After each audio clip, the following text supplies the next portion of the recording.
माता की। मध्य प्रदेश की धरती भाजपा को दुनिया का सबसे बड़ा राजनीतिक दल बनाने में इस धरती की बहुत बड़ी भूमिका है।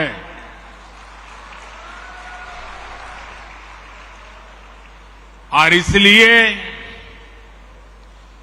ऐसी ऊर्जावान मध्य प्रदेश की धरती पर मेरा बूथ सबसे मजबूत इस कार्यक्रम का हिस्सा बनते हुए मुझे हृदय से आनंद आ रहा है, अच्छा लग रहा है, गौरव हो रहा है।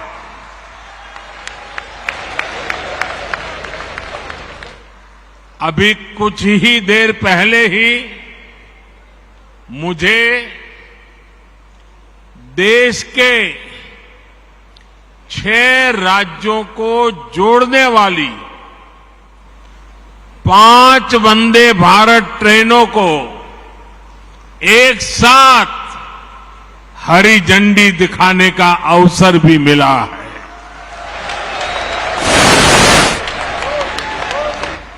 मैं मध्य प्रदेश, झारखंड, बिहार, कर्नाटका, गोवा और महाराष्ट्र की जनता को इस आधुनिक वंदे भारत ट्रेन की कनेक्टिविटी के लिए बहुत बहुत बधाई देता हूं।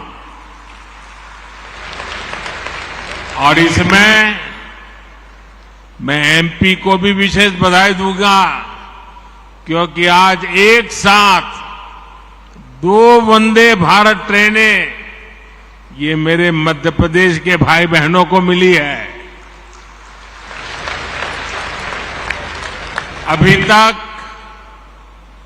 यात्री भोपाल से दिल्ली के बीच वंदे भारत एक्सप्रेस के सफर का आनंद ले रहे थे। अब भोपाल से इंदौर और भोपाल से जबलपुर का सफर तेज भी होगा, आधुनिक भी होगा और सुविधा से संपन्न भी होगा। साथियों, मैं जानता हूं कि आप सभी अपने अपने बूथ में वर्ष भर बहुत व्यस्त रहते हैं। केंद्र सरकार के 9 वर्ष पूरे होने पर देश भर में जो कार्यक्रम हो रहे हैं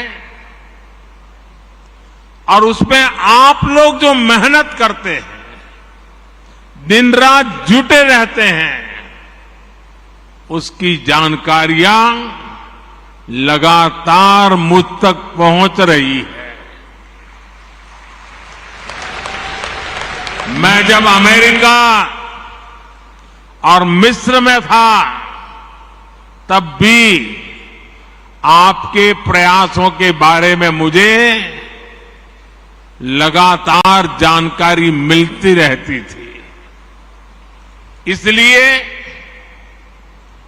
वहां से आने के बाद सबसे पहले आप सभी से मिलना ये मेरे लिए ज्यादा सुखद है, ज्यादा आनंददायक है।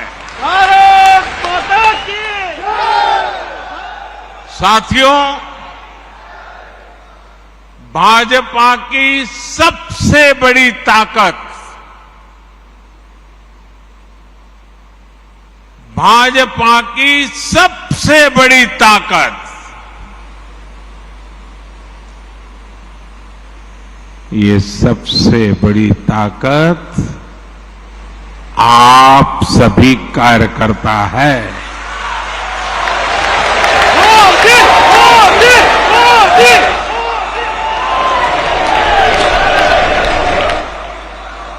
और मैं नड्डा जी का केंद्रीय भारतीय जनता पार्टी के नेतृत्व का,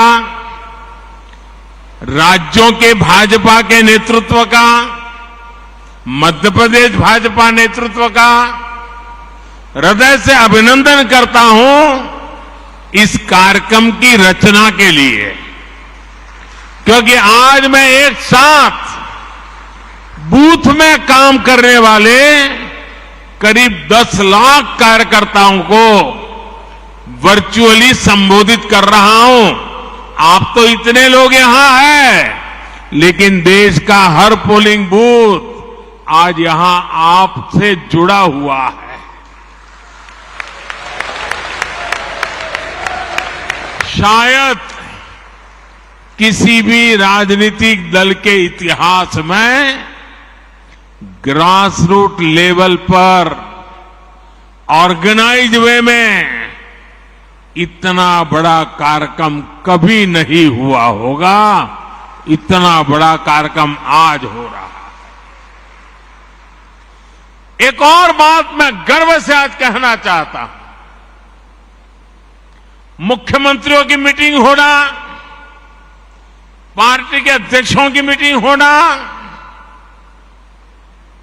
महासचिवों की मीटिंग होना, प्रदेश कार्य समितियों की मीटिंग होना, जिला कार्य समिति, मंडल कार्य समिति होना,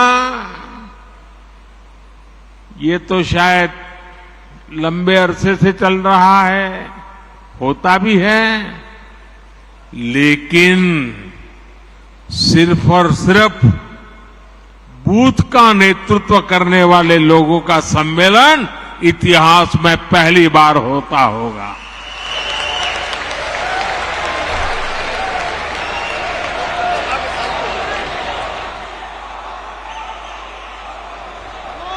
साथियों, आप सिर्फ बीजेपी ही नहीं, आप सब सिर्फ दल ही नहीं, देश के संकल्पों की सिद्धि के भी मजबूत सिपाही है। भाजपा के हर कार्यकर्ता के लिए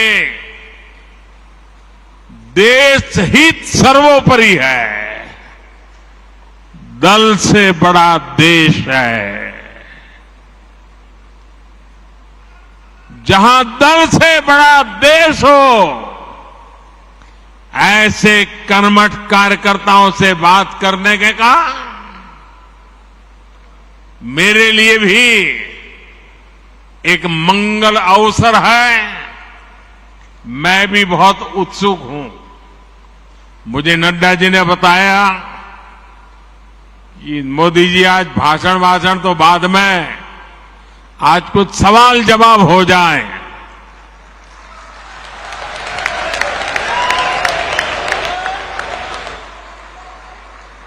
मैंने भी बात को मान लिया। आइए बातचीत का सिलसिला शुरू करते हैं। हमारी बहन जी वहां से जैसे भी आगे आज्ञा करेगी, मैं अपनी गाड़ी आगे चलाऊंगा।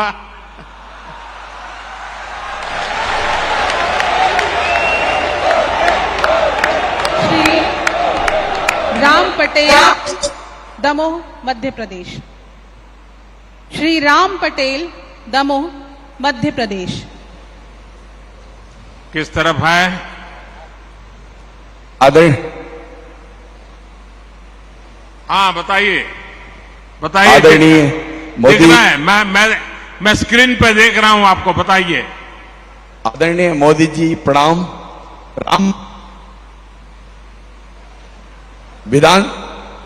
राम पटेल दमोह से टिकट का प्रभारी हूं।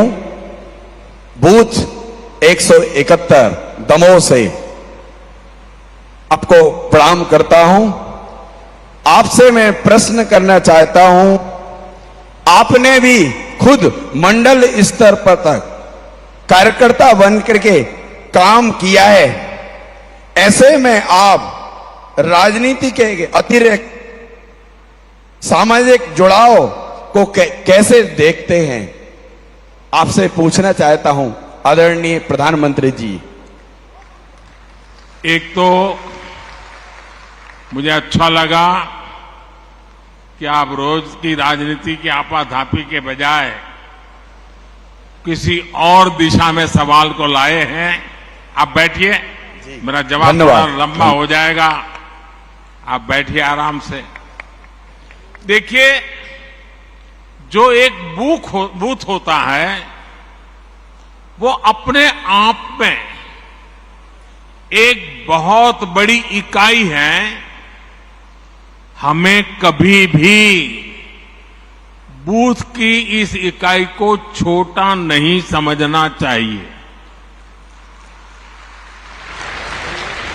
हमें अपने बूथ में राजनीतिक कार्यकर्ता से भी ऊपर उठकर समाज के लिए सुख दुख के साथी के रूप में अपनी पहचान बनानी चाहिए। और बहुत सी ऐसी चीजें होती हैं जिसमें जमीन का फीडबैक बहुत जरूरी होता है। जो बूथ के हमारे साथी हैं वे इसमें बहुत बड़ी भूमिका निभाते हैं। प्रधानमंत्री भी या मुख्यमंत्री भी अगर कोई सफल नीति बनाता है तो मान लेना किसी न किसी बूथ के कार्यकर्ता के दी हुई जानकारी की ताकत बहुत बड़ी होती है। हम भारतीय जनता पार्टी के कार्यकर्ता उनमें से नहीं है जो एयर कंडीशन कमरों में बैठकर पार्टियां चलाते हैं और फतवे निकालते रहते हैं। हम तो वो लोग हैं जो गांव गांव जाकर गर्मी हो, बारिश हो, कड़कड़ाती ठंड हो, हर मौसम, हर परिस्थिति में जनता के बीच जाकर के खुद को खपाने वाले यहां लोग हैं। और इस वजह से बूथ का बहुत मजबूत होना बहुत स्वाभाविक है। मुझे याद है कि अगर ये बूथ कमेटी नहीं होती तो शायद ही कभी उज्ज्वला योजना का विचार ही नहीं आता। साथियों, ये आपकी निरंतर कोशिश होनी चाहिए, क्योंकि गांव से कार्यकर्ताओं ने मुझे उज्ज्वला गैस योजना के विषय में समझाया। बाद में वो नीति बन गई और गरीब के घर तक गैस का चूल्हा पहुंच गया। साथियों, भाजपा की बूथ कमेटी की पहचान सेवा से होनी चाहिए। बूथ के अंदर रोज आंदोलन संभव नहीं है, तू मैं संभव नहीं है। और इसके लिए बूथ की अंदर भाजपा की पहचान सेवाधारी की होनी चाहिए, सेवा भाव की होनी चाहिए। और इसके लिए छोटे छोटे समझे जाने वाले काम जो लोगों को बहुत छोटे लगते हैं लेकिन बहुत उपयोगी होते हैं। अब जैसे गांव में कहीं न कहीं तो आपको बैठने की वो जगह होगी, किसी पेड़ के नीचे बैठते होंगे, किसी चाय के ठेले के पास जाके बैठते होंगे। क्या कभी आपने सोचा है कि सुबह अखबार पढ़ लिए, शाम को दोपहर के बाद वहां जाएंगे, एक खटिया में सारे अखबार लगा देंगे और गांव वालों जिसको भी अखबार पढ़ना होगा वहां आएगा, बैठेगा, अखबार पढ़ेगा, देश और दुनिया की बात करेगा। आपने तो अखबार पढ़ लिया था, लेकिन वो अखबार अब पूरे बूथ के लोगों के काम आ रहा है। देखिए, कोई खर्चा नहीं, वो आपको आपका नेता मानने लग जाएगा कि नहीं मानने लग जाएगा। कभी कभी हम अखबार में एडवर्टाइजमेंट देखते हैं, भारत सरकार की एडवर्टाइजमेंट आती है, राज्य सरकार की एडवर्टाइजमेंट आती है, अपने पार्टी के नेताओं की तस्वीर उसमें होती है। क्या हम एक नियम बना सकते हैं कि अपने बूथ के अंदर एक जगह फिक्स करें और अखबार में जो एडवर्टाइजमेंट आई है उसको उस दिन काट करके उसको एक बड़ा बोर्ड बना करके वहां लटका दें। आपके बूथ के लोगों को पता चल जाएगा कि भाई आज की खबर कहां है, उस पेड़ के नीचे वो लटकता है ना, चलो वहां चले जाते हैं, देख लेते हैं। बहुत बड़ी ताकत बन जाती है। एक छोटा सा ब्लैक बोर्ड बना सकते हैं बूथ के अंदर। आप हर दिन एक कार्यकर्ता को जिम्मेवारी दो। आज भाजपा की जो अच्छी खबरें हैं, देश की अच्छी खबरें हैं, वो ब्लैक बोर्ड में देख लीजिए। बूथ के लोग आएंगे जाएंगे, जरूर पढ़ेंगे। मैंने एक कार्यकर्ता देखा, वो फर्स्ट एड बॉक्स अपने यहां रखता था। वो फर्स्ट एड बॉक्स के कारण उस इलाके के सारे लोग उसके घर आते जाते रहते थे। इससे गांव के लोगों में विश्वास बढ़ेगा कि अगर कोई समस्या हुई, कोई उपचार करवाना है, तो वो भाजपा के अपने भाई है ना, उसके घर में फर्स्ट एड बॉक्स है, चलो भाई पहुंच जाते हैं। घर में किसी की बीमारी है, थर्मोमीटर चाहिए, चलो उसके यहां से ले आते हैं। घर में कोई तकलीफ है, चलिए गर्म पानी की थैली चाहिए, चलिए उनके यहां मिल जाएगी, मांग करके ले आते हैं। आप एक सामाजिक नेता बन जाएंगे। देखिए, बूथ के अंदर संघर्ष की जरूरत नहीं होती है, सेवा ही एकमात्र माध्यम होता है। आप अपने अखबार, जैसा मैंने कहा, पढ़ने की व्यवस्था पर जोर दें। कुछ अपने मैगजीन होते हैं, कमल संदेश है, और भी हमारी पार्टी के कई अखबार निकलते हैं। जैसे मैं गुजरात में था, मनोगत नाम का अखबार निकलता था। ये मैगजीन जो आता है, हमने तय करना चाहिए कि भाई चलिए मंडे को ये मैगजीन इस घर में देंगे, फिर दूसरे दिन सुबह जाके मांगेंगे, कल आपने पढ़ लिया होगा, ले लेंगे, दूसरे दिन दूसरे के घर देंगे, फिर 24 घंटे के बाद जाएंगे, फिर वहां से ले लेंगे। हमारा एक कमल संदेश होगा, हमारा एक मैगजीन होगा, तय करेंगे। अगला आने तक घर घर वो घूमता रहेगा, 30-40 घरों में जाएगा, फिर वापस आएगा। आप खुद तो अपने लिए खर्चा करते हैं, पढ़ते हैं, लेकिन वही अगर आप मोहल्ले में पहुंचा देंगे तो फायदा होगा। अब देखिए, गांव में खेती के समय यूरिया खरीदने के लिए गांव वाले निकलते हैं। हर कोई अलग अलग जाता है, हर कोई न कोई व्हीकल करके उठा करके ले आता है। मान लीजिए आपने गांव वालों को इकट्ठा कर दिया, उनका एक व्हाट्सएप ग्रुप बना दिया और आपने उनको कहा, अच्छा भाई देखिए, बताओ किसको कितना यूरिया चाहिए, चलिए 2-4 लोग मेरे साथ, और हम सब मिलकर के पूरा गांव का यूरिया एक ही व्हीकल में ले आए, तो किराया कम हो जाएगा, गांव के लोगों का पैसा बच जाएगा। वो आपको तारीफ करेंगे कि नहीं करेंगे? आपका गौरवगान करेंगे कि नहीं करेंगे? आपका कोई खर्चा हुआ क्या? नहीं हुआ। ऐसे छोटे छोटे काम हमने देखा है कि गांव हो या शहर, अगर कुछ करने की भावना सब में ही होती है, पर अक्सर माध्यम नहीं होता है। लेकिन जैसे ही कोई व्यक्ति माध्यम बन जाता है, नेतृत्व करने लग जाता है, तो सेवा भाव वाले लोग उसके साथ जुड़ ही जाते हैं भैया। अगर कोई व्यक्ति घर घर जाकर कहता है कि कोई पुरानी किताब है तो मुझे दे दीजिए, आप देखेंगे हर घर से बच्चे आकर खुद अपनी किताब आपको पुरानी दे देंगे। आप जरा घर में उस किताबों को ठीक कर ले बूथ के कार्यकर्ता, और फिर जो गरीब बच्चे हैं उनमें वो किताब बांट दे अपने बूथ में। हर गरीब परिवार के पास किताब पहुंच जाएगी। आप उनको लगेगा, अरे मेरे बच्चे पढ़ाई करें, इसकी वो चिंता कर रहा है। जब मैं गुजरात में मुख्यमंत्री था, मणिनगर मेरा विधानसभा क्षेत्र था, तो मैंने आंगनवाड़ी की चिंता करना काम अपने जिम्मे लिया, अपने कार्यकर्ताओं को तैयार किया। भाई आपको आंगनवाड़ी में चक्कर काटना है और क्या करना है, किसी न किसी नए साथी को ले जाओ। अगर खजूर की सीजन है, आंगनवाड़ी में जाकर हर एक बच्चे को 2-2 खजूर खिला दो। अगर बेर की सीजन है, आंगनवाड़ी के बच्चों को जाकर के 2-2 बेर खिला दो।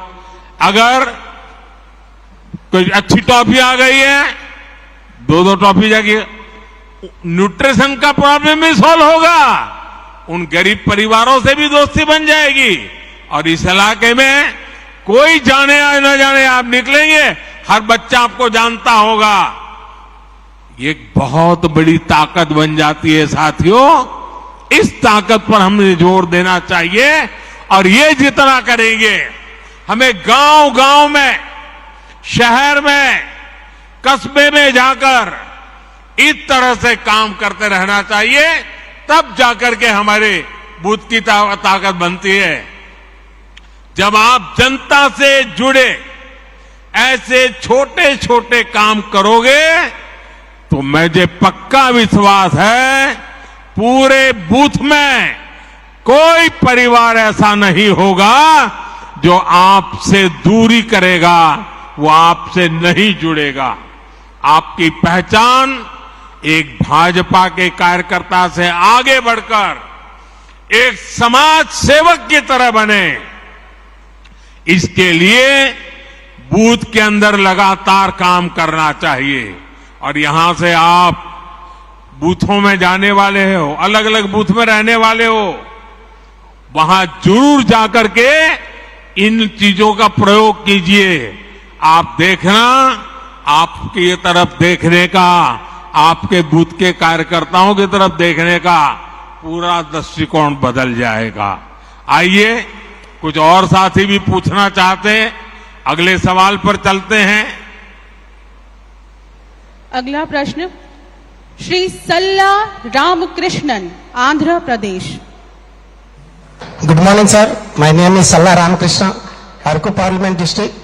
कहां से बोल रहे हैं भाई? हाँ, दिखाई दिया। हाँ, बोलिए। नमस्ते। हाँ, मैं सल्ला रामकृष्ण सर, स्क्रीन पे आपको देख अरकू रहा पार्लियामेंट हूं। डिस्ट्रिक्ट। एक आराम से फिर से बताइए, जरा आराम से सवाल बताइए। Salla Ramakrishna sir, Araku parliament district sir. I am belongs to tribal community, Paderu assembly, booth number 281 sir. My question to you sir, our government is doing so much activities in India level sir, in village level also. As worker as a BJP, I want to ask how to go to the field to contribute in this process sir. बैठिए। आप काम तो कर ही रहे, कहीं ज्यादा काम करने के लिए कह रहे हैं।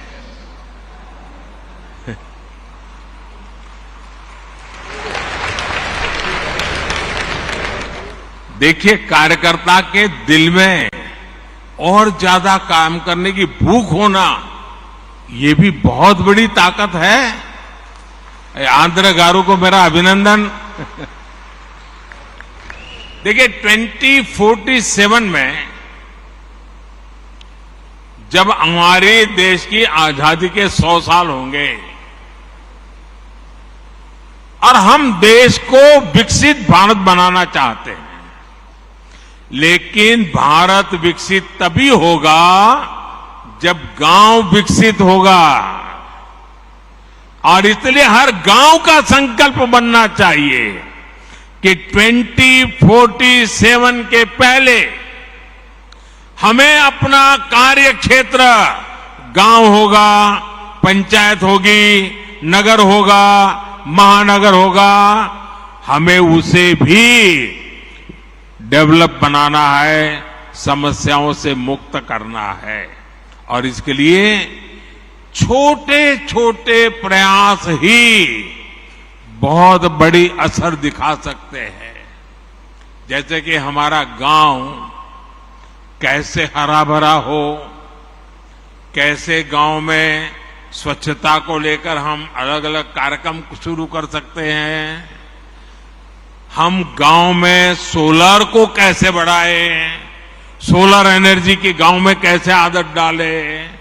आज भारत सरकार सोलर एनर्जी पर इतना जोर दे रही है, हमारे भाजपा बूथ कार्यकर्ता ये ठान ले कि अगर किसी गांव में 100 घर है तो अगले 2 साल में वहां सौर ऊर्जा का ज्यादा से ज्यादा उपयोग हो। हमारे किसान हो, उनको समझाएं सोलार पंप का उपयोग करिए, आपका पैसा भी बच जाएगा। ज्यादा से ज्यादा लोग कैसे सोलार लगवाए, हम उनको प्रेरित करें। काम सरकार का नहीं है, जनता जनार्दन में ले जाने का एक सकारात्मक तरीका है। उसमें बैंकों से जो कैसे मदद मिलती है, उनको बैंकों से मदद कैसे दिलवाए, आर्थिक सहयोग बैंकों से मिलता है उन तक कैसे पहुंचे, उनको इनकी जानकारियां हम कैसे दें। आप जानते हैं केंद्र सरकार के प्रयासों से स्कूलों में ड्रॉप आउट रेट बहुत तेजी से कम होता जा रहा है, लेकिन फिर भी भाजपा कार्यकर्ता ये सोचे कि मैं जिस बूथ में काम करता हूं वहां कोई ड्रॉप आउट नहीं होगा। बेटा हो या बेटी 100% पढ़ेंगे, इसके लिए मैं काम करूंगा। मुझे बताइए, भाजपा के कार्यकर्ताओं को ये काम करना चाहिए कि नहीं करना चाहिए? आपका बूथ मजबूत होगा कि नहीं होगा? आपके गांव में से अशिक्षा जाएगी कि नहीं जाएगी? कोई बच्चा अगर बीच में स्कूल छोड़ रहा है, हम उसको पहचान ले, उसको मिलने जाए, उसके मां बाप को मिलने जाए, उसको स्कूल ले जाए, सेवा भी होगी, भाजपा का काम भी हो जाएगा। अगर उसको कोई आर्थिक परेशानी है, किताब नहीं है, लिखने के लिए नोटबुक नहीं है, आप गांव के 2 लोगों से कहेंगे आओ भाई इन 2 बच्चों के लिए भी 2 नोट ले आइए, उनको यूनिफॉर्म नहीं है, आओ भाई 2 बच्चों के लिए यूनिफॉर्म ले आओ। आप धीरे धीरे परिवर्तन ले आएंगे। अब कुछ बच्चे कुपोषित होते हैं, हम गांव के अंदर कुपोषण कैसे मिटा सकते हैं? मैंने अभी बताया मेरा मणिनगर का अनुभव, हम गांव के लोगों को ले जा सकते हैं। इतना ही नहीं, किसी को कहेंगे भाई जन्मदिन आंगनवाड़ी में मनाओ, आपके पिताजी की मृत्यु की तिथि है आंगनवाड़ी में मनाओ, आपकी शादी की सालगिरह है आंगनवाड़ी में मनाओ, घर से कुछ बना करके ले आओ, चलो इन 30-40 बच्चे होते हैं खिलाओ, कुपोषण भी जाएगा और उनको अपना जन्मदिन मनाने का आनंद भी आएगा। मैं मानता हूं कि हमने ऐसे तरीके ढूंढने चाहिए। और जितने जैसे जहां पर डेयरी का काम है वो दूध इकट्ठा कर करके पिला सकते हैं। मैं समझता हूं कि यही तरीके होते हैं जिन तरीकों से हम बहुत तेजी से आगे बढ़ सकते हैं, और मैं मानता हूं इसका आदत लोगों को भी लगेगा, ऐसा नहीं है कि नहीं लगेगा। और इसलिए मेरा आग्रह है कि हम इन बातों को ज्यादा महत्व दें। अपने गांव के अंदर इसी प्रकार से काम को, अब जैसे अंकुरित मूंग होता है, अंकुरित चना होता है, अपने घर में करें 100 ग्राम, इतना अंकुरित हो जाएगा। आपने वहां बांट दिया आंगनवाड़ी में, आंगनवाड़ी के बच्चों का कुपोषण से लड़ाई लड़ने की ताकत आएगी, पोषण बढ़ेगा। देखिए, सरकार की योजनाओं से ज्यादा समाज की शक्ति जुड़ जाती है तो निश्चित परिणाम अवश्य मिलते हैं। और हम चाहते हैं कि 2047 भारत को विकसित बनाना है, तो ऐसी हर छोटी चीजों को, हर समस्या से हमें मुक्ति लेना नहीं है। वो और मुक्ति हम लाएंगे तो हम परिणाम लाएंगे। आप जानते हैं कि देश में नई नेशनल एजुकेशन पॉलिसी बनी है। उसमें एक बात कही गई है कि बच्चों को प्रैक्टिकल नॉलेज, पढ़ाना कम, सीखना ज्यादा, टीचिंग नहीं लर्निंग, ये जब आया है, क्या कभी हम जाए स्कूल में और मास्टर जी से बात करें कि चलो आज बच्चों को हम जरा बाहर ले जाते हैं, मैं भी साथ में आता हूं और बच्चों को बताएंगे, देखिए भाई बरगद का पेड़ कौन सा है, चलो देखो, नीम का पेड़ कहाँ है, देखो, चलो ढूंढ के लाओ कौन सा पेड़ है, फूल है तो कौन सा फूल है। बच्चों की पढ़ाई भी हो जाएगी। कभी कोई कुम्हार होगा गांव में, चलो भी आज कुम्हार के घर जाएंगे, वो मिट्टी को कैसे काम करता है, मिट्टी में से घड़ा कैसे बनाता है। यानी स्कूल तो जो करती होगी, लेकिन मेरा बूथ का कार्यकर्ता उसके साथ जुड़ जाता है तो उन बच्चों के जीवन में भी बदलाव आता है। और नई एजुकेशन पॉलिसी, हमारी नेशनल एजुकेशन पॉलिसी अपने आप लागू हो जाती है। कई ही हस्तशिल्पी होते हैं, चीजें कैसे बनाते हैं, बच्चे जब बारीक से देखते हैं कि सुई धागे से ऐसे ऐसे काम होता है, बच्चे का एक विश्वास बनता है, हम एक सामाजिक कार्यकर्ता बन जाते हैं। और इसलिए मैं बूथ के भाजपा से कार्यकर्ताओं से यही कहूंगा कि आप वहां के जनजीवन से जुड़िए, उनकी रोजमर्रा की जिंदगी से जुड़िए। उनकी रोजमर्रा की जिंदगी में राजनीति नहीं होती है, उनकी रोजमर्रा की जिंदगी में आगे बढ़ने का इरादा होता है। उस आगे बढ़ने के इरादे को पहचानिए और अपने आप को उसके साथ जोड़िए, वो आपके साथ जुड़ जाएगा। आपका बूथ मजबूत बनने से कोई रोक नहीं सकता है और इसके लिए हमने आगे बढ़ना चाहिए। आइए अगले सवाल की तरफ चलते हैं। अगले प्रश्न के लिए हमारे बीच श्री रिपू सिंह बिहार से।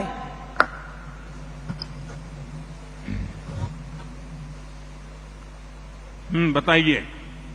माननीय प्रधानमंत्री जी, मैं बिहार के पावन धरती से मैं आपको प्रणाम करता हूं। मेरा नाम रिपू सिंह हुआ। कहां से हैं आप जी? कहां से हैं? मैं मोतिहारी जिला से हूं। बताइए। मेरा प्रश्न यह है कि सरकार की कल्याणकारी योजनाओं को विकसित काम से जुड़े काम को ज्यादा से ज्यादा लोगों के पास कैसे पहुंचाया जा सकता है? बैठिए, मैं बताता हूं। कुछ बातें तो मेरी अभी मैं बता रहा था तब लिख लीजिए। देखिए, ये काम हमारे कार्यकर्ता बेहतरीन तरीके से करते आ रहे हैं, लेकिन फिर भी हमें इसमें और अधिक ध्यान देने की जरूरत है। हमारा लक्ष्य सिर्फ किसी एक योजना का लाभ देना भर नहीं है, बल्कि हमारा लक्ष्य सैचुरेशन का है, 100% कवरेज का है। हर सुविधा का लाभ जिसका वो हकदार है, उनको 100% हमें पहुंचाना है। जैसे गांव में बहुत से लोगों को पीएम आवास योजना से अपना घर मिला होगा, ये अपना घर उनको मिला है, तो अब जब घर मिल गया है तो ये देखना कि जो लोग इन घरों में रहते हैं उन्हें मुद्रा योजना का भी लाभ मिल सकता है क्या वो अपना कोई व्यापार धंधा करना चाहते हैं, अगर कोई दुकान खोलना चाहते हैं, कोई कारोबार करना चाहते हैं, क्या उनको जाकर के योजना की बात बता सकते हैं? घर मिल गया है तो उसका विश्वास बन गया है, घर उसकी मालिका है तो बैंक से पैसा मिल सकता है, और बैंक में जाएगा, आप उसकी मदद करेंगे तो उसको जो भी मदद मिलेगी वो अपना कोई कारोबार शुरू करेगा। अगर उससे पूछिए, भाई आपको आयुष्मान कार्ड मिला है क्या?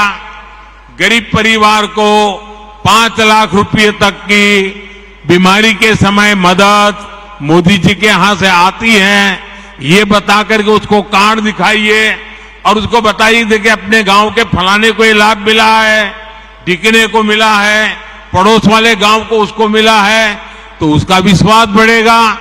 वो पहले बीमारी छिपाता था, छिपाएगा नहीं। ये सारे काम, ये सारी चीजें देखने का काम भाजपा के बूथ कार्यकर्ता एक दायित्व समझकर अगर उसको करता है तो मैं समझता हूं कि सरकार की योजनाओं का सही लोगों को सही समय पे पूरा लाभ मिल सकता है। हमें ध्यान रखना चाहिए कि हमको गरीब को मुसीबत से मुक्त करना है। आप गांव के लोगों को सरकार की योजना के बारे में जानकारी देने के लिए सोशल मीडिया पर अपने गांव का बूथ का ग्रुप बना सकते हैं। आप नमो ऐप पर अनेक योजनाओं की जानकारी उनको दे सकते हैं। आपको देखना चाहिए आपके बूथ के लोग आपके एमपी के साथ सोशल मीडिया में जुड़े हैं, आपके एमएलए के साथ जुड़े हैं, आपके प्रदेश अध्यक्ष, राष्ट्रीय अध्यक्ष उनके साथ जुड़े हैं, नमो ऐप के साथ जुड़े हैं। इनको आपने जोड़ना चाहिए, इनको सिखाना चाहिए, इससे उनको सभी योजनाओं का पता चलेगा। और ये सारी बातें उनकी स्थानीय भाषा में होती है, अंग्रेजी जानने की जरूरत नहीं पड़ती है।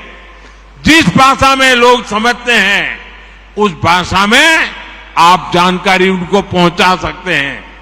जब लोग मिले तो आप बताइए कि उस पर चर्चा कीजिए, उनसे बातें कीजिए। साथियों, एक चीज और मैं बीजेपी के हर कार्यकर्ताओं को कहना चाहता हूं, जब हम अपनी एक बात को तुलनात्मक तरीके से कहते हैं तो सामान्य मानवी को ज्यादा समझ आता है और इसके लिए हमें अध्ययन करना चाहिए। हमने अपने मोबाइल में लिख करके रखना चाहिए, अपनी डायरी में लिख करके रखना है। जब हम गैस कनेक्शन की बात करते हैं तो याद दिलाते हैं कि पहले इसी के लिए गैस कनेक्शन के लिए कहां कहां चक्कर काटना पड़ता था, किसकी सिफारिश लानी पड़ती थी, कितना भ्रष्टाचार करना पड़ता था। ये मोदी जी आए तब से सारा गया और आपको पहुंच रहा है। जब ये याद कराओगे ना तब उनको अपना काम की कीमत समझ में आएगी और इसका फर्क पड़ता है। आज देखिए, उज्ज्वला योजना की वजह से गैस कनेक्शन मिलना कितना आसान हो गया है, उनको कितना लाभ हो गया है।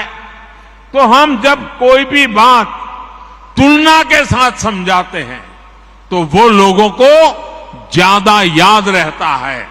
आप देख रहे हैं कि आज हर घर जल योजना के तहत कितना बड़ा काम हो रहा है। नल से जल 2019 के बाद जब से ये योजना शुरू हुई है तब से 9 करोड़, ये याद रखना चाहिए आपने, 9 करोड़ नए घरों में नल से जल पहुंचने लगा है। मुझे मध्य प्रदेश के ही लोग बताते हैं कि यहाँ ऐसे गांव में लोग अपनी बेटियों को शादी नहीं करते थे क्योंकि पानी की समस्याएं थी। आज हमने उन समस्याओं का समाधान किया है। आज जब गांव में नल से जल पहुंचने लगा है तो वहां जो बच्चे कंवारे रह जाते थे ना, उनकी शादी होने लगी है। इसलिए जब हम पुरानी परिस्थितियों से तुलना करके अपनी बात करते हैं तो इसका एक बहुत बड़ा अलग ही प्रभाव पड़ता है। आइए, और मुझे विश्वास है कि हम इन बातों को ठीक से करेंगे। अब एक अगले सवाल की तरफ चलते हैं।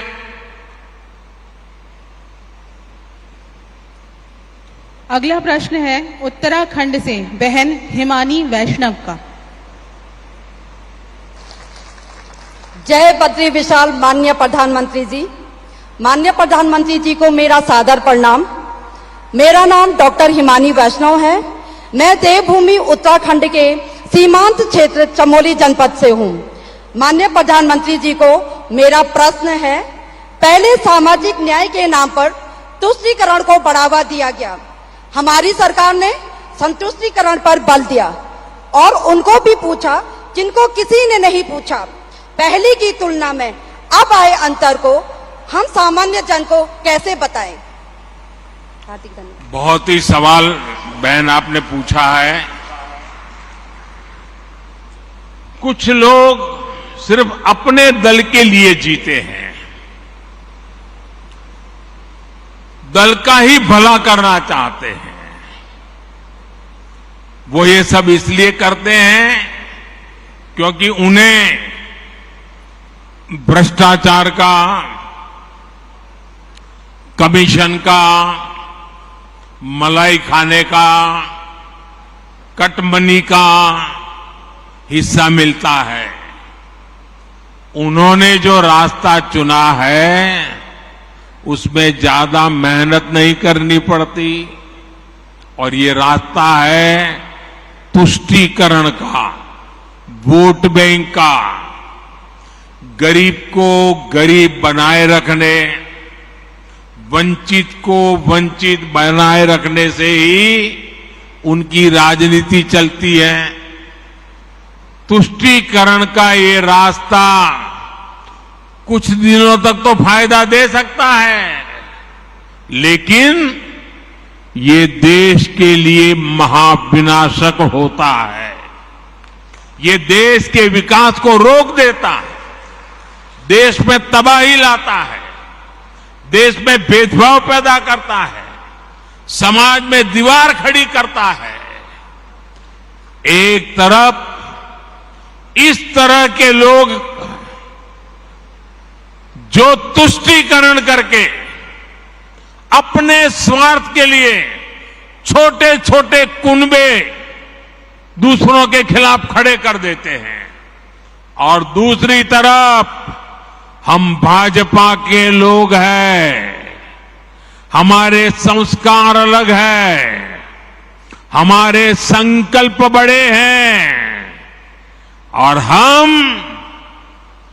हमारी प्राथमिकता दल से पहले देश की है। और हम सब ये मानते हैं कि जब देश का भला होगा तो सबका भला होगा, जब सबका भला होगा तो देश आगे बढ़ेगा। और इसलिए भाजपा ने ये तय किया है कि हमें तुष्टीकरण के रास्ते पर नहीं चलना है, वोट बैंक के रास्ते पर नहीं चलना है। हमारा रास्ता कौन सा है? हम मानते हैं कि देश का भला करने का रास्ता तुष्टीकरण नहीं है, तुष्टीकरण नहीं है, तुष्टीकरण नहीं है। सच्चा रास्ता है संतुष्टीकरण, संतुष्टीकरण, संतुष्टीकरण। आज देश में जहां भी भाजपा सरकार है वहां हम संतुष्टीकरण के अभियान में लगे हैं। संतुष्टीकरण का रास्ता मेहनत वाला रास्ता होता है, उसमें पसीना बहाना पड़ता है। अगर बिजली मिलेगी तो सबको मिलेगी, तब लोग संतुष्ट होंगे। अगर नल से जल का अभियान चलेगा तो हर घर तक चलेगा, हर एक को पहुंचाने का प्रयास होगा। इसमें किसी के साथ भेदभाव नहीं होगा, जाति नहीं, बिरादरी नहीं, काका भतीजा मामा कुछ नहीं। जब भेदभाव नहीं होगा तो समाज में संतुष्टि बढ़ेगी। इसलिए हम संतुष्टिकरण के रास्ते पर बढ़ रहे हैं। साथियों, हमने देखा है कि कैसे तुष्टीकरण वाली गंदी सोच ने कुछ राज्यों के बीच में लोगों के बीच खाई पैदा कर दी। हमने देखा है कि यूपी में हमारे पासी भाई बहन, कोरी भाई बहन, खटीक भाई बहन और धनुक जैसी तमाम हमारे छोटे भाई बहन राजनीति के शिकार हुए और विकास से वंचित रह गए। उधर हम बिहार में देखें तो कोई दलित, कोई महादलित और उसमें भी नई राजनीति और समाज को बांट दिया। इसकी वजह से एक वर्ग दूसरे वर्ग को आशंका से देखने लगा। कुछ जातियों पर विशेष ध्यान और कुछ जातियों की उपेक्षा। अगर हम दक्षिण भारत की तरफ देखें, वहां भी कभी कभी राजनेताओं ने ऐसे कई समाजों को बर्बाद करके रखा है, भेदभाव को बढ़ाया है। अब जैसे मैंने सुना है केरल में अड़ियन, काट्टू नायकन, कोचुवेलान, मालासार, तेन कुरुम्बन, जेनु कुरुम्बन, वेट्टा कुरुमन, मलय पंडारम, ये जातियों को विकास के रकम में पीछे छोड़ दिया गया। कुछ ही लोगों को मलाई मिलती गई। उसी तरफ अगर आप कर्नाटका में जाएंगे तो मलाई कुड़ी, पल्यान, शोलगा, विटोलिया, कोतवालिया, बारोडिया, उनकी भी उपेक्षा हुई। अगर हम तेलंगाना में जाएंगे, कुलिया, जातपू, चेंचू, मन्नादोरा, हमारे तमिलनाडु में एरवलन, काडर, कोंडा कपूस, मलयवेडन, पालयन, मुडुगर, इन सब को पीछे छोड़ दिया। कोई इनकी परवाह नहीं करता। अनुसूचित जाति की बात करें तो उनके साथ भी ऐसे ही किया गया।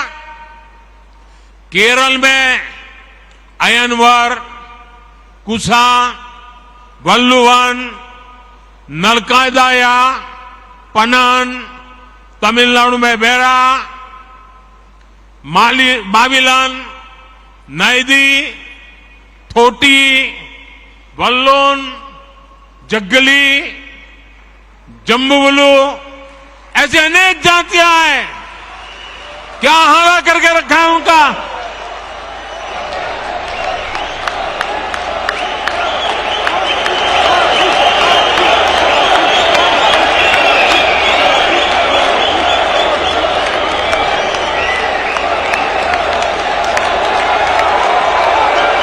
मेरे पास लंबी लिस्ट है। तेलंगाना में बारीकी, बाबूरी, अखामला, मस्ती मातंगी, पमीड़ी जातियों को ये तुष्टीकरण की राजनीति ने उनको बर्बाद करके छोड़ा। भाइयों बहनों, वोट बैंक की राजनीति में गुमंतु जनजातियों की कोई परवाह नहीं की गई। हमारे बंजारा भाई बहन, हमारे बालदिया लबाना, हमारे गाड़िया लोहार, हमारे गडोलिया, हमारे गडरिया, हमारे गायरी जैसे तमाम ये गुमंतु जातियों को सरकारी योजनाओं से वंचित रखा गया, उनके नसीब पर छोड़ गया। जब हम तुष्टीकरण के रास्ते पर जाते हैं तो समाज को बहुत बड़ा नुकसान होता है। साथियों, पिछले 9 वर्षों में हमने ऐसे छोटे छोटे हर परिवार की, समाज के छोटे छोटे तबके की सूद ली, जिनकी पहले किसी ने सूद नहीं ली थी। आप देखिए, पीएम स्वनिधि योजना के तहत रेहड़ी पटरे ठेले फुटपाथ पर माल बेचते हैं, सब्जी बेचते हैं, ऐसे साथियों को पहली बार हमने बैंक में ले गए, बैंक के दरवाजे खोल दिए और उनसे बैंक से आसान कम ब्याज से पैसे दिलाने का काम किया। इसी प्रकार इस वर्ष के बजट में हम पीएम इस बार आने वाला है थोड़े दिन में, आपके पास भी कुछ सुझाव है तो मुझे भेजना। घोषणा की है हमने बजट में, पीएम विश्वकर्मा योजना लेकर के आए हैं और ये पीएम विश्वकर्मा योजना हमारे विश्वकर्मा साथी जो हाथ और औजार से काम करते हैं, जैसे हमारे लोहार, सोनार, कुम्हार, सुथार, मूर्तिकार, कारीगर, मिस्त्री, ऐसे सभी साथियों को इस योजना के तहत मदद मिलने वाली है। साथियों, सामाजिक न्याय के नाम पर वोट मांगने वालों ने गांव और गरीब के साथ सबसे अधिक अन्याय किया है। भाजपा सरकार ने हमारे बंजारा भाई बहन और गुमंतु समुदाय के लिए वेलफेयर बोर्ड गठित किया, ओबीसी कमीशन को संवैधानिक दर्जा देने का काम भी भाजपा ने किया और ये भाजपा सरकार ही है जिसने पहली बार गरीब परिवारों को भी शिक्षा और सरकारी भर्तियों में आरक्षण का लाभ दिया। तुष्टीकरण और संतुष्टीकरण में इतना बड़ा फर्क होता है और इसलिए हमारा रास्ता है संतुष्टीकरण, 100% सैचुरेशन। जैसा जैसा रेवेन्यू बढ़ेगा मदद पहुंचती जाएगी। आइए अगले सवाल की तरफ चलते हैं। अगले प्रश्न के लिए बहन रानी चौरसिया उत्तर प्रदेश से जुड़ रही हैं।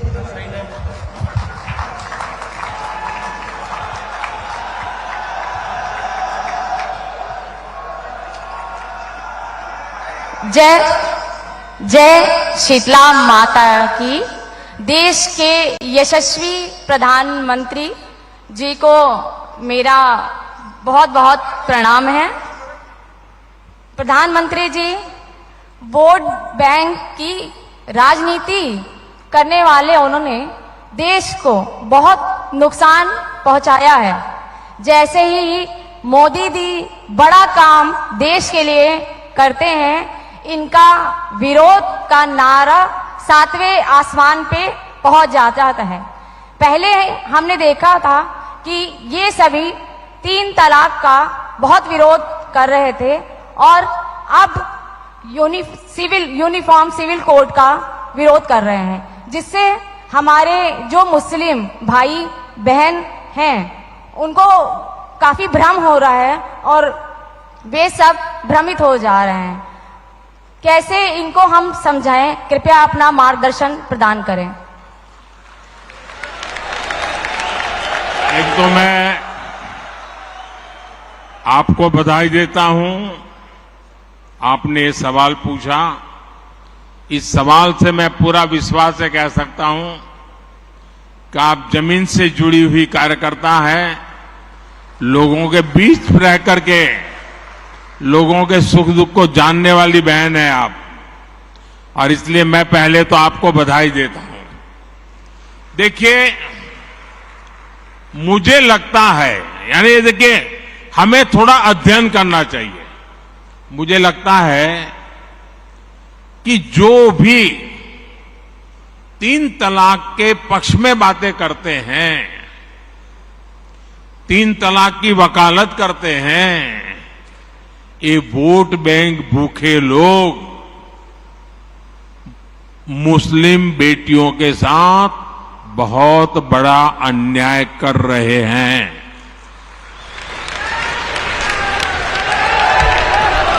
अच्छा, कुछ लोगों को लगता है कि भाई ये 3 तलाक से तो सिर्फ महिलाओं की बात हो रही है। 3 तलाक से जो नुकसान होता है ना, वो सिर्फ बेटियों को होता है ऐसा नहीं है, उसका दायरा उससे भी बड़ा है। आप सोचिए, बहुत ही अरमानों के साथ बेटी को शादी कर करके ससुराल भेजा हो और 8-10 साल के बाद 3 तलाक कह करके उसको कोई निकाल दे, तो उस माँ बाप का क्या होगा जिसके घर में बेटी वापिस आती है? उस भाई का क्या होगा? वो भाई, पिता, सब उस बेटी की चिंता में इतने दुखी हो जाते हैं। इसलिए 3 तलाक से सिर्फ बेटियों को ही अन्याय होता है इतना नहीं, पूरे परिवार तबाह हो जाते हैं। माता, पिता, भाई सब दुखी हो जाते हैं। और देखिए, दुनिया के अनेक मुस्लिम बाहुल्य देश, इसका इस्लाम से संबंध होता तो दुनिया का कोई मुस्लिम देश 3 तलाक खत्म नहीं करता। मुस्लिम बाहुल्य देश जहां पूरी तरह इस्लाम राज्य है, वहां भी 3 तलाक बंद कर दिया है। मैं परसों इजिप्ट में था, मिस्र में था। मिस्र में, इजिप्ट में 90% से ज्यादा सुन्नी मुसलमान समाज है और इजिप्ट में आज से 80-90 साल पहले 3 तलाक की प्रथा को समाप्त कर दिया। हमसे 90 साल पहले। अगर 3 तलाक इस्लाम का जरूरी अंग है तो पाकिस्तान में क्यों नहीं होता भाई? अगर 3 तलाक इस्लाम का जरूरी अंग है तो इंडोनेशिया में क्यों नहीं होता? अगर 3 तलाक इस्लाम का जरूरी अंग है तो कतर, जॉर्डन, सीरिया, बांग्लादेश, ये तो सारे मुस्लिम बस्ती वाले देश हैं, वहां पर उनको बंद क्यों कर दिया? मैं समझता हूं कि मुसलमान बेटियों पर 3 तलाक का फंदा लटका कर कुछ लोग उन पर हमेशा अत्याचार करने की खुली छूट चाहते हैं। यही लोग 3 तलाक का समर्थन भी करते हैं और मैं जानता हूं कि इसलिए ही मेरी मुस्लिम बहनें, बेटियां, मैं जब भी जहां जाता हूं वो भाजपा के साथ खड़ी रहती है, मोदी के साथ खड़ी रहती है। साथियों, भारत के मुसलमान भाई बहनों को भी ये समझना होगा कि कौन से राजनीतिक दल उन्हें भड़का करके उनका फायदा लेने के लिए उनको बर्बाद कर रहे हैं। आजकल हम देख रहे हैं कि यूनिफॉर्म सिविल कोड के नाम पर ऐसे लोगों को भड़काने का काम हो रहा है। आप मुझे बताइए, एक घर में परिवार के एक सदस्य के लिए एक कानून हो, परिवार के दूसरे सदस्य के लिए दूसरा कानून हो, तो क्या वो घर चल पाएगा क्या? कभी भी चल पाएगा क्या? फिर ऐसी दोहरी व्यवस्था से देश कैसे चल पाएगा?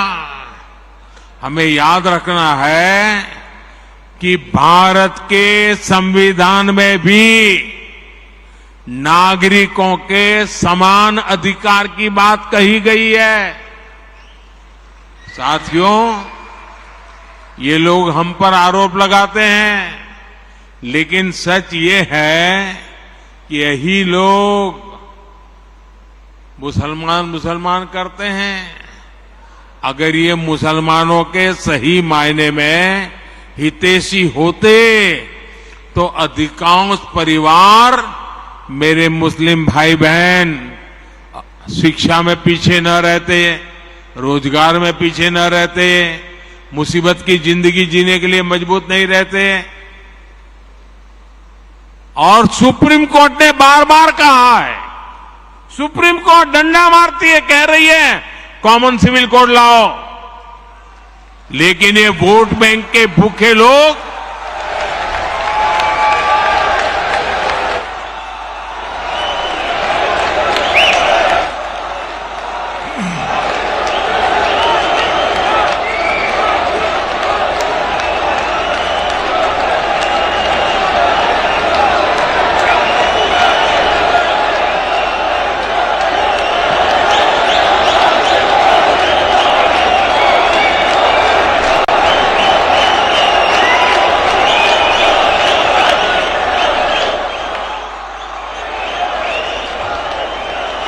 अच्छा, मैं आपको एक और बात बताना चाहता हूं।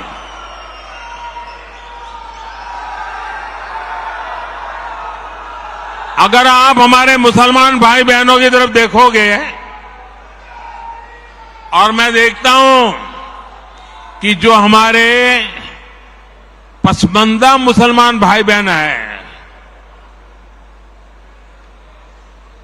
ये वोट बैंक की राजनीति करने वालों ने हमारे जो पसमानदा मुसलमान भाई बहन हैं, उनका तो जीना भी मुश्किल करके रखा हुआ है। वो तो तबाह हो गए, उनको कोई फायदा नहीं मिला है। वे कष्ट में गुजारा करते हैं, उनकी आवाज सुनने के लिए कोई तैयार नहीं है। उनके ही धर्म के एक वर्ग ने पसमानदा मुसलमानों का इतना शोषण किया है, लेकिन इसके ऊपर कभी देश में चर्चा नहीं हुई। जो पसमानदा मुसलमान है, उन्हें आज भी बराबरी का हक नहीं मिलता, उन्हें नीचा और अछूत समझा जाता है। इसी समाज में मैं मुसलमान समाज की बात कर रहा हूं। मुसलमान भाइयों में जो हमारे पसमानदा भाई बहन हैं, जो पिछड़े हुए हैं, मैं उनकी बात करता हूं। पसमानदा मुसलमान मोची होते हैं, भिस्ती होते हैं, जोगी होते हैं, लाल बेंगी होते हैं, भटियारा होते हैं, मिरासी होते हैं, डफाली होते हैं, मुकेरी होते हैं, मदारी होते हैं, जुलाहा होते हैं, लंबाई होते हैं, बेदा होते हैं, बामणिया भी होते हैं, छिया होते हैं, लहरी होते हैं, हल्दर होते हैं, सिकदर होते हैं, कितनी ही जातियां।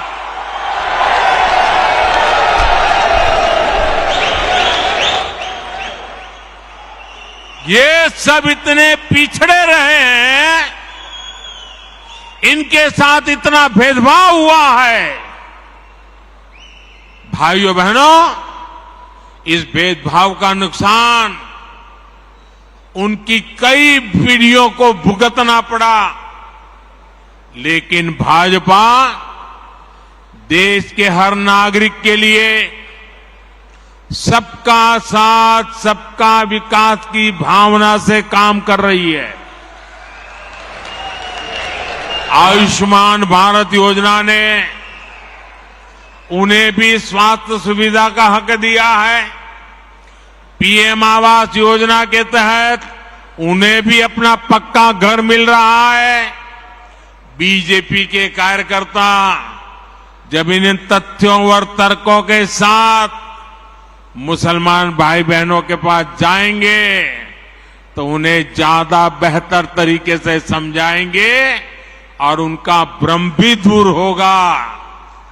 और इसलिए आपने जो सवाल मुझे बहन जी पूछा है, बड़े विश्वास के साथ जाइए और उनके सुख दुख दूर करने में, उनकी कठिनाइयों को दूर करने में एक कार्यकर्ता के नाते समानता का भाव से आप प्रयास कीजिए। जरूर वो आपकी बात मानेंगे, समझेंगे भी। आइए अगला सवाल पूछते हैं। गुजरात राज्य से हेतल बेन जानी अपना सवाल पूछें।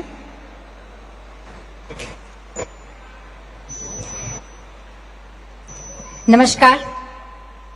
आदरणीय प्रधानमंत्री श्री नरेंद्र भाई मोदी जी को मेरा शत शत नमन।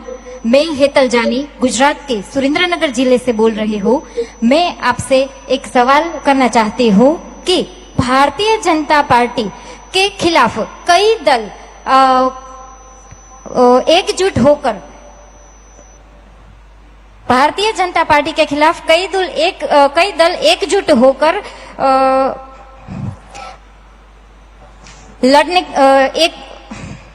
लड़ने की कोशिश कर रहे हैं और अलग अलग सोच वाली और एक दूसरे के खिलाफ लड़ने वाली पार्टियां भी आज एकजुट होकर दिखावा कर रही है, नाटक कर रही है। तो आप इसे कैसे देखते हैं?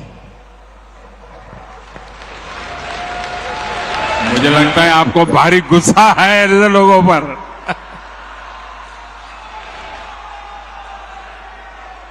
देखिए, ऐसे लोगों पर गुस्सा मत कीजिए, दया कीजिए उन लोगों पर।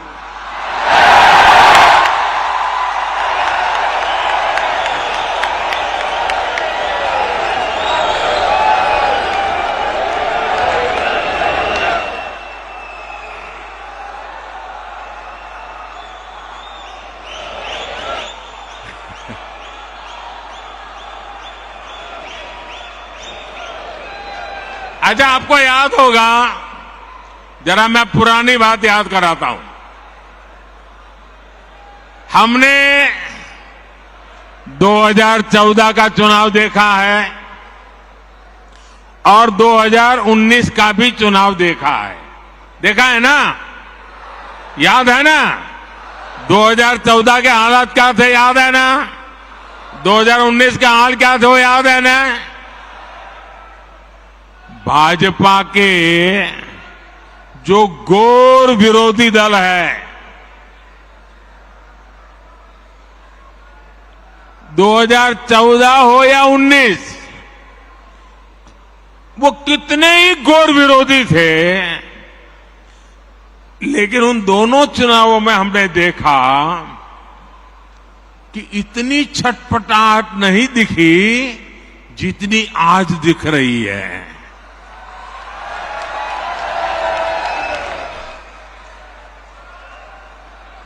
जिन लोगों को कुछ लोग पहले अपना दुश्मन बताते थे, पानी पी पी कर कोसा करते थे, गालियां देते थे, अब उन लोगों को आगे जाकर वो साष्टांग प्रणाम कर रहे हैं, नतमस्तक हो रहे हैं।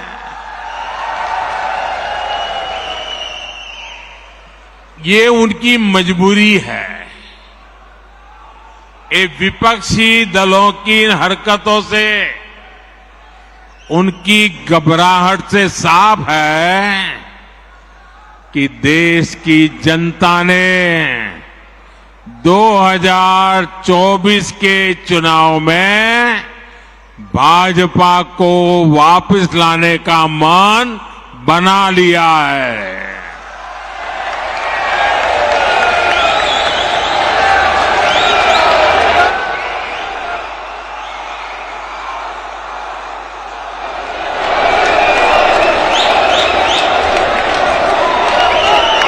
दो 2024 में फिर एक बार भाजपा की प्रचंड विजय तय है।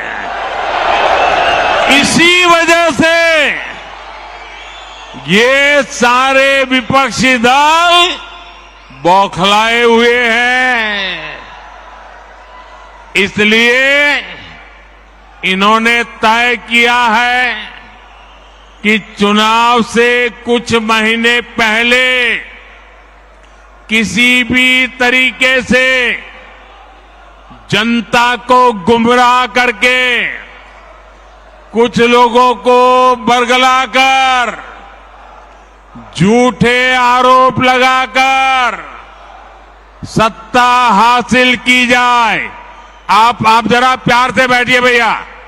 आपका उत्साह, जब बूथ में आप जाएंगे वहां उत्साह दिखाना। आजकल जरा ध्यान से सुनिए, आपको मजा आएगा।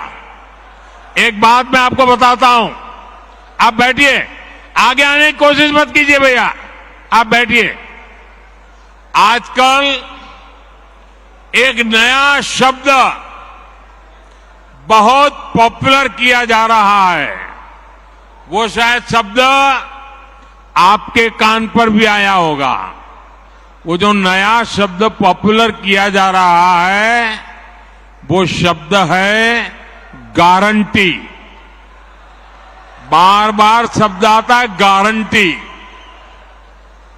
भाजपा के कार्यकर्ताओं की ये बहुत बड़ी जिम्मेदारी है कि लोगों को बताएं कि असल में ये विपक्षी दल किस चीज की गारंटी है।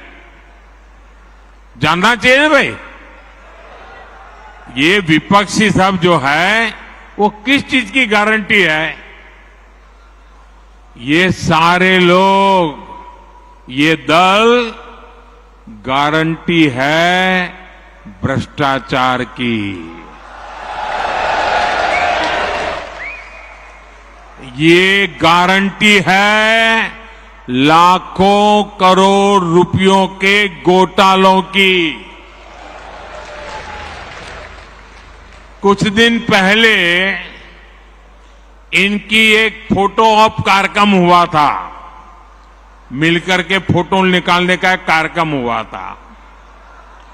इस बैठक में शामिल दलों के इतिहास को देखेंगे तो पता चलेगा कि वो सब मिलकर के, जितने भी लोग वो फोटो में दिखते हैं ना, एक एक को जरा देख लीजिए, उन सबका मिलकर के टोटल लगाएंगे तो ये सारे मिलकर के कम से कम 20 लाख करोड़ के घोटाले की गारंटी है।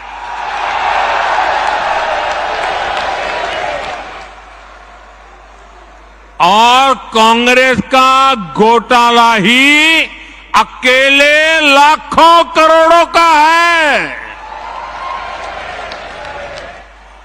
1,86,000 करोड़ का कोयला घोटाला, 1,76,000 करोड़ का पूंजी घोटाला, 70,000 करोड़ रुपए का कॉमनवेल्थ घोटाला शामिल है, 10,000 करोड़ रुपए का मनरेगा घोटाला, हेलीकॉप्टर से लेकर सबमरीन तक कांग्रेस के घोटाले से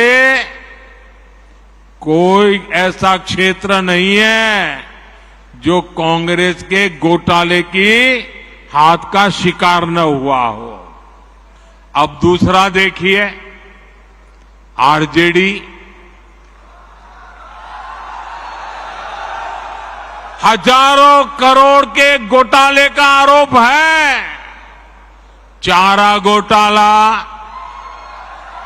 अलकतरा घोटाला, पशुपालन शेड घोटाला, बाढ़ राहत घोटाला।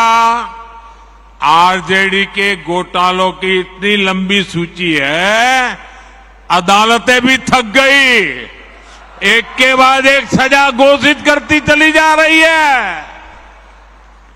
उधर तमिलनाडु में देखिए, डीएमके पर अवैध तरीके से 1.25 लाख करोड़ की संपत्ति बनाने का आरोप, टीएमसी पर भी 23,000 करोड़ रुपए से ज्यादा के घोटाले का आरोप, रोजवेली घोटाला, शारदा घोटाला, शिक्षक भर्ती घोटाला, गो तस्करी घोटाला और कोयला तस्करी घोटाला। बंगाल के लोग ये घोटाला कभी भूल नहीं सकते।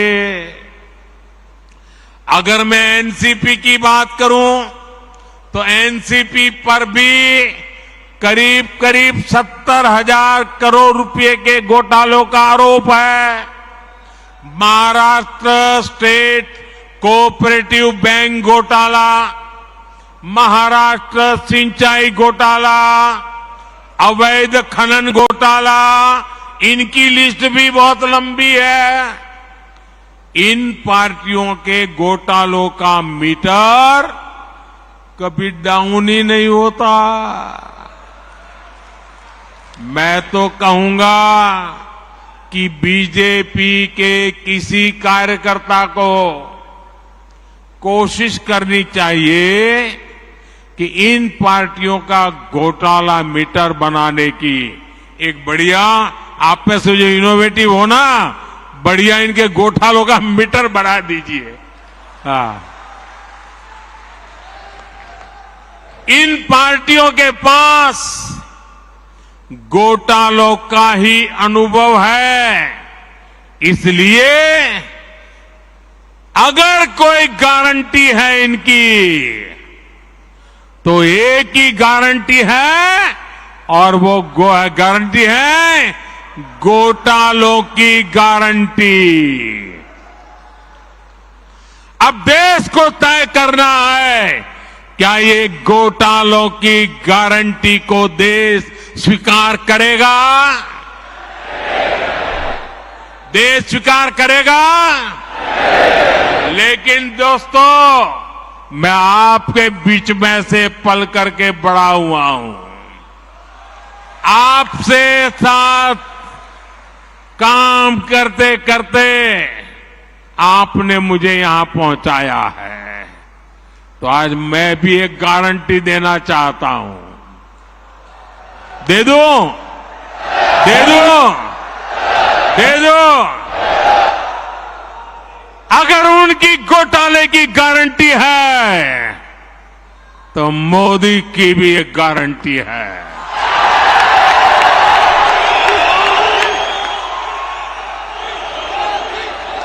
और मेरी गारंटी है, हर घोटालेबाज पर कार्रवाई की गारंटी।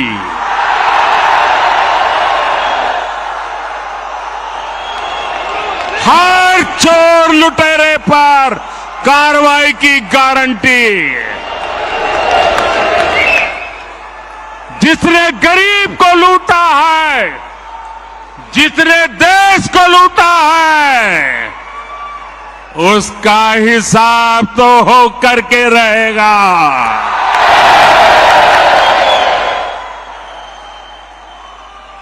आज जब कानून का डंडा चल रहा है, जब जेल की सलाखें सामने दिख रही है, तब जाकर के ये जुगलबंदी हो रही है। इनका कॉमन मिनिमम प्रोग्राम भ्रष्टाचार के विरुद्ध एक्शन से बचने का ही है। भाजपा के बूथ स्तर के कार्यकर्ता इस बात को गांव-गांव तक पहुंचाएंगे तो लोगों को इनकी वास्तविकता का पता चल ही जाएगा। लोग स्वयं जागरूक हैं, वो देख रहे हैं इस विपक्षी एकता की कोशिश के पीछे सभी दलों की क्या मंशा है। उन दलों की असली पहचान 20 लाख करोड़ रुपए के घोटाले की गारंटी है। यही उनका इतिहास है। आप देखिए कि गांव में कोई अपराधी जब अपनी जेल में सजा काटकर गांव में आता है तो उसे लेकर क्या रवैया रहता है। वो लोग उसके पास जाते हैं और उसे जानने की उत्कंठा रहती है कि जेल कैसी होती है। जिनको खुद जेलने का डर होता है अब पटना से बढ़िया जगह क्या हो सकती है। और आज हम देख रहे हैं कि कई लोग जो जमानत पर चल रहे हैं, जो घोटालों के आरोपी हैं, जिनके ऊपर भ्रष्टाचार के आरोप है, ऐसे लोग उन लोगों से जाकर मिल रहे हैं जो सजा काट रहे हैं या जेल में से अनुभव लेकर के आए हैं। ये इस तरह एक दूसरे को बचाने में उसकी कोशिश कर रहे हैं। ये देश के लोगों को समझना है और देश के लोग हमसे भी ज्यादा इन बातों को भली भांति समझते हैं। साथियों, कोई गरीब ये नहीं चाहता कि उसके बच्चों के नसीब में भी गरीबी रहे।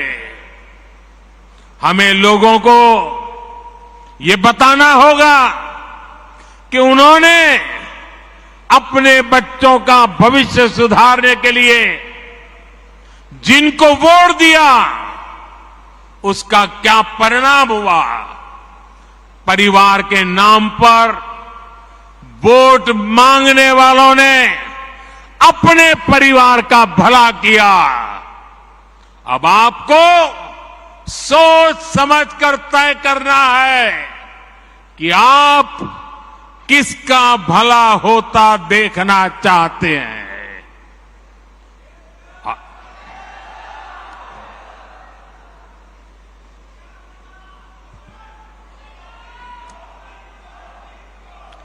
आपको गांधी परिवार के बेटे बेटी का विकास करना हो तो फिर कांग्रेस को वोट दीजिए। आपको मुलायम सिंह जी के बेटे का भला करना है तो फिर समाजवादी पार्टी को वोट दीजिए। अगर आप लालू परिवार के बेटे बेटियों को उनका भला करना चाहते हो तो आरजेडी को वोट दीजिए। आपको शरद पवार जी की बेटी का भला करना हो तो आप एनसीपी को वोट दीजिए। आपको अब्दुल्ला परिवार के बेटे का भला करना हो तो आप नेशनल कॉन्फ्रेंस को वोट दीजिए। आपको करुणानिधि जी के बेटे बेटियों पोते पोतियों का भला करना हो तो डीएमके को वोट दीजिए।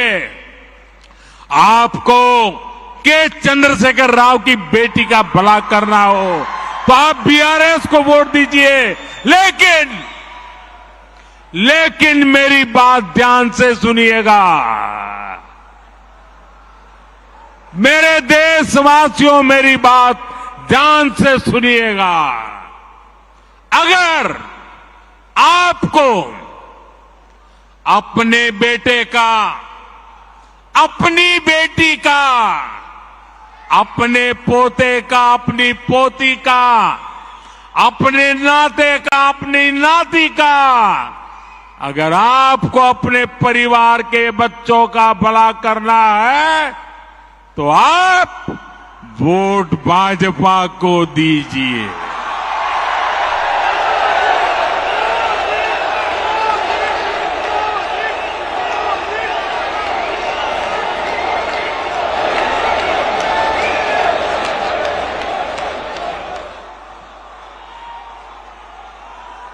क्षमा करना दोस्तों, मेरा जवाब जरा लंबा हो गया, लेकिन और एक सवाल पर हम चलते हैं आगे। कौन सवाल है अब? अगला प्रश्न सभागृह में राजस्थान राज्य से पधारे कार्यकर्ता श्री रचित कछवा। सादर वंदे विश्वनायक जी, मैं वीरभूमि राजस्थान की हृदय स्थली अजमेर और ब्रह्मानगरी अजमेर के उत्तर विधानसभा क्षेत्र के बजरंग मंडल के 108 क्रमांक बूथ से आया हूं। मेरा एक सवाल है कि हमारी बहुत सारी योजनाएं हैं जिसमें बचत की बात कही गई है, लेकिन हम बूथों पर जाकर के ये कैसे लोगों को समझाएं कि ये भाजपा की योजनाओं के कारण उनके घरों में इतनी सारी बचत हुई है, हमारी सरकारों के कारण ही उनको इतनी सारी बचत मिल पा रही है। ये हम बूथों पर जाकर के कैसे समझाएं माननीय प्रधानमंत्री जी? ये बहुत ही अच्छा सवाल आपने पूछा है। ये मेरे सभी जो वीसी पर भी कार्यकर्ता बैठे हैं, उनको भी ये जवाब बहुत काम आएगा, आप लोगों को भी बहुत काम आएगा। और इसलिए मैं इस सवाल को थोड़ा सा ढंग से समझाना चाहता हूं आपको। देखिए, आज भारत दुनिया के उन देशों में है जहां विकास तेजी से हो रहा है और महंगाई दर नियंत्रण में है। आप कल्पना कर सकते हैं कि कोरोना के बाद दुनिया के कितने ही देश हैं जहां महंगाई ने सारे रिकॉर्ड तोड़ दिए हैं। उन देशों में गरीब हो, मध्यम वर्ग हो, आज महंगाई की वजह से हाहाकार मचा हुआ है। आप हमारे पड़ोस में ही देखें तो पाकिस्तान में महंगाई दर कितनी है? 38% से ज्यादा महंगाई है, 38%। श्रीलंका में महंगाई दर कितनी है? 25% से ज्यादा है। बांग्लादेश में महंगाई कितनी है? 10% के आसपास है। और भारत में महंगाई का दर कितना है? 5% से भी कम है। यानी कोरोना के बावजूद, इतने समय से चले जा रहे युद्ध के बावजूद भारत में हमने महंगाई को बेकाबू नहीं होने दिया है। और आपने ये बात बहुत अच्छी कही कि भाजपा सरकार का जोर तो लोगों को ज्यादा से ज्यादा बचत कराने पर है। अब जैसे मोबाइल डेटा का उदाहरण ले, ये आपको काम आएगा जरा। ये जो मोबाइल डेटा है ना, आप कभी यूट्यूब दिखना फलाना करते होंगे तो आपको जरा ध्यान क्या लगा।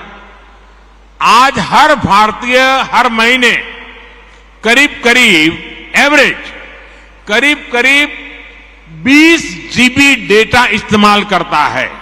आप मोबाइल फोन का उपयोग करते हैं, 20 जीबी डेटा। अगर 2014 से पहले जब हमारे देश में कांग्रेस की सरकार थी, उस समय 1 जीबी डेटा अगर आप उपयोग करते थे तो उसकी कीमत लगती थी 300 रुपया, करीब 300 रुपया। उस हिसाब से अगर आज आप देखते तो आपका मोबाइल का बिल हर महीने कम से कम 6,000 रुपया महीने आता। अगर 2014 वाली कांग्रेस की सरकार के हिसाब से देखें तो आज मोबाइल का फोन एवरेज आपका 6,000 रुपया आता। लेकिन भाजपा सरकार ने डेटा को गरीब के लिए बिल्कुल सस्ता कर दिया है। इसलिए अब आपका मोबाइल 20 जीबी डेटा के लिए उसको कितना देना पड़ता है? मुश्किल से 200-300 रुपया देना पड़ता है। मतलब कि आपका करीब 5,000 रुपया हर महीने बच रहा है। जिसके भी पास मोबाइल है